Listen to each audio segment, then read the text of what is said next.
हिवाळ्यात हार्टमध्ये होणारे बदल आणि त्याच्यामुळे वाढणारा हार्ट अटॅकचा रिस्क आणि त्यासाठी आपण काय केलं पाहिजे.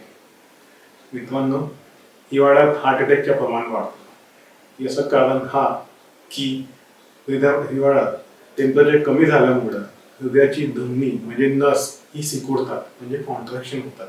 त्यामुळं रक्तपुरवठा कमी होते आणि हार्ट अटॅकचं प्रमाण वाढू शकतो.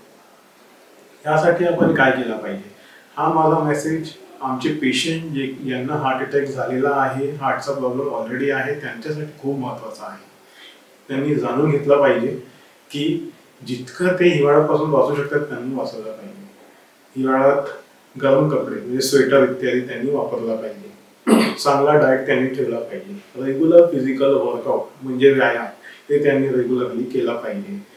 पण हेही प्रिकॉशन घेतलं पाहिजे की व्यायाम हे अति थंड असेल, टेम्परेचर खूप कमी असेल तर बाहेर जाऊन व्यायाम न करणं आवश्यक आहे.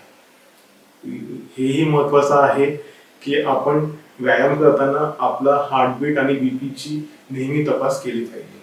त्याशिवाय normally sugar level, BP level हे सगळं नेहमी तपास केली पाहिजे. डॉक्टरांच्या कॉन्टॅक्टमध्ये आपण राहायला पाहिजे. डाएटमध्ये हेल्दी डाएट आपण घेतला पाहिजे, जंक फूड अवॉइड केला पाहिजे. आणि हे खूप महत्त्वाचं आहे की अल्कोहोल इत्यादीचं सेवन कमीत कमी किंवा नाही केलेलं ते चांगलं राहणार.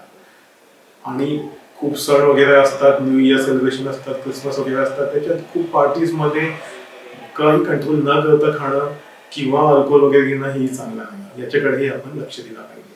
आपण साधे प्रिकॉशनकडे लक्ष दिला तर हिवाळ्यात हार्ट अटॅक किंवा हृदयरोगचे वाढते प्रमाण त्याच्या अगेन्स्टमध्ये आपल्याला काम करायला काही करून जाणार नाही आणि आपण आपल्याला सुरक्षित ठेवू शकतो. एबीपी माझा, उघडा डोळे बघा नीट.